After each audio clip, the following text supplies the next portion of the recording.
Welcome back, everybody, and thanks again for joining us today. My name is Nate Castro, and I'm the Director of Finance for the Blockchain Almanac, and welcome to our weekly report, where we keep you up to date on all the top trends and headlines on blockchain.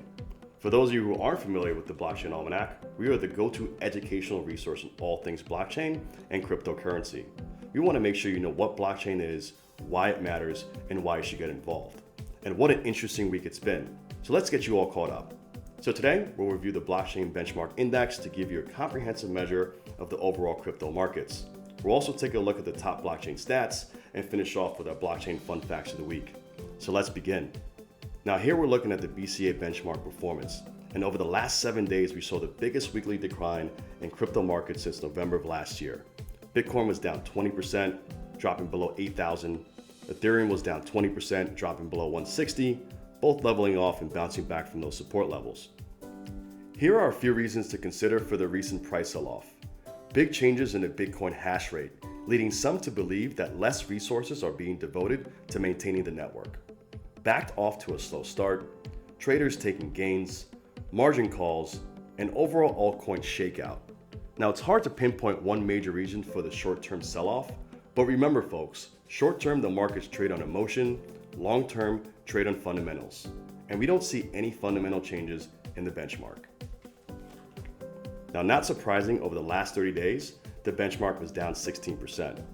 For the year, the BCA index is still up 55%, with the S&P up about 20%.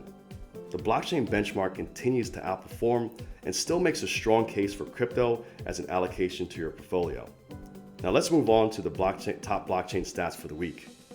Now with the top network stats, here we're looking at change in price and market cap for the top blockchain networks over the last 7 days.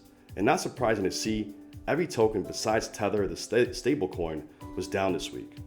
Market dominance for the week, Bitcoin remains top dog overall, but Tether made a nice move taking over the 4th overall spot from Bitcoin Cash. The weekly moneymakers list, here we're looking at the value of new crypto added to circulation via mining and staking. And what is curious to see is that despite all the hype surrounding the launch of Bakkt and crypto futures markets, and then the slow start, FTX token, a cryptocurrency derivative exchange, added 17 million in new supply. Now we'll keep a close eye on FTX in the coming weeks to see what the possible effect it will have. Also interesting to see was Vitae, proof of stake utility token with the goal of growing global prosperity and social rewards, but still a very unclear underlying business model, has added over 68 million in new supply with capital continuing to flow in. And now for the top headlines for the week. Of course, Bitcoin leads the way with the biggest weekly loss in 2019. Harbor, a financial technology company that provides decentralized finance projects with onboarding, compliance, and other tools, received a broker-dealer license from FINRA. The Lightning Network bug that allowed spending of fake Bitcoins was corrected. And SoFi, the student loan refinancing giant, announces plans to launch Bitcoin and Ethereum trading platforms. And now for the fun facts of the week. Bitcoin prices, what's next, and will it recover? As you can see, the recent price drop is nothing new.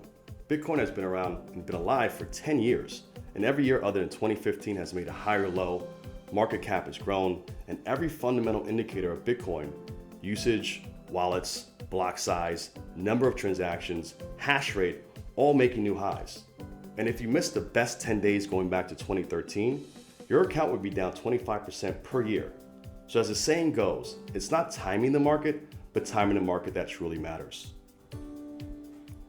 So that concludes our weekly report. Again, thank you so much for your time. Send us a message if there's anything else you'd like us to cover. And in the meantime, like our video, subscribe to our page, and check out our website at blockchainalmanac.com. And make sure to come back next week for all the latest headlines and trends in blockchain.